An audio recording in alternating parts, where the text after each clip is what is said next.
NBA totals for Tuesday, November 15th. Yesterday we were 2-2 on our card. That puts us at 50-40 on the season. We got 3 games on today's slate. We're going to go ahead and start breaking them down. Be sure to check SBR for the odds because, the numbers are always moving. You always want to get the best value that you can. So let's see if we get some value out of these 3 today. Let's go ahead and start breaking them down. First one we got up is Cleveland and Toronto. Odds makers have it at 210. I thought that was a bit high. When I first started to look at it, went ahead and started breaking it down. I'm going to go over the total of 210 with Toronto and Cleveland. Now, Toronto, they're averaging 105.3 points per game, allowing just 99.2. Cleveland averages just over 109 points per game. That ranks fourth in the NBA. That ranks third in the NBA. And they're allowing 102 points. Now, the last game Cleveland had, we took them on the under, but I like for Toronto and Cleveland to get up and down just a little bit tonight. Their first matchup, Cleveland won in Toronto. I was a bit surprised about that, but they won 94-91. Really low-scoring affair, 185. Now, odds makers have it at 210, but there's a good reason for it. In that game, Toronto was terrible. They shot 39% from the floor and 25% from distance. Cleveland, they only got up 79 attempts in that game. Now they're at home where they go really fast, and they love to go fast. Toronto at home in that matchup, they got up 90 attempts. So that shows me they're okay running with Cleveland. They just were not efficient at all. On the season, Toronto's making 52% of their 2-point shots. That ranks 6th in the league. Cleveland, they're hitting 37.1% from distance. That ranks 5th. Now, attempts, Cleveland's getting up 88.4 per game. That ranks 3rd in the league, and they're allowing 88.6. That also ranks, well, conversely, on the other side, is one of the faster teams in the league. Toronto, not bad. They're getting up 55, and they're allowing 82.9. That ranks 7th. I don't think they're going to be able to control tempo at Cleveland. I just don't see that happen. I think Kyle Lowry would be happier, and DeRozan, those guys are going to be happier to go ahead and get up and down the floor. Toronto, a point of contention tonight is, Toronto, they're allowing opponents to shoot 34% from distance. Cleveland loves to shoot the 3. They live and die on that. And Toronto right now, they just rank in the middle of the league in defending the perimeter. So look for Cleveland to score. Toronto's going to run with them. I think we're going to get over that 210 in what should be a really fun game there. That's going to be a good matchup. 2 good teams. Next one up, we got a Charlotte and Minnesota. 206 set by odds makers. Now, I went under with Minnesota the other day, and they went over. I'm going to take a shot. I'm going to go under again, though, that 206. Charlotte, they're averaging 104.4 points per game. Charlotte, they're playing some good defense so far this season, though. Steve Clifford does a nice job.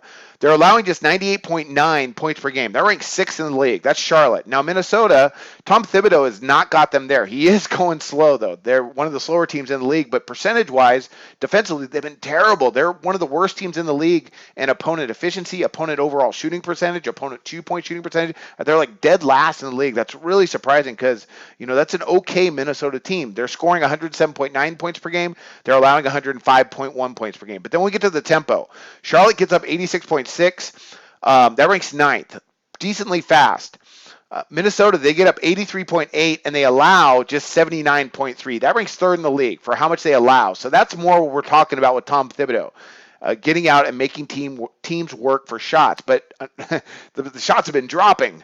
So, their efficiency has been bad. I expect they're going to improve, at least as an organization, as long as he's the head coach.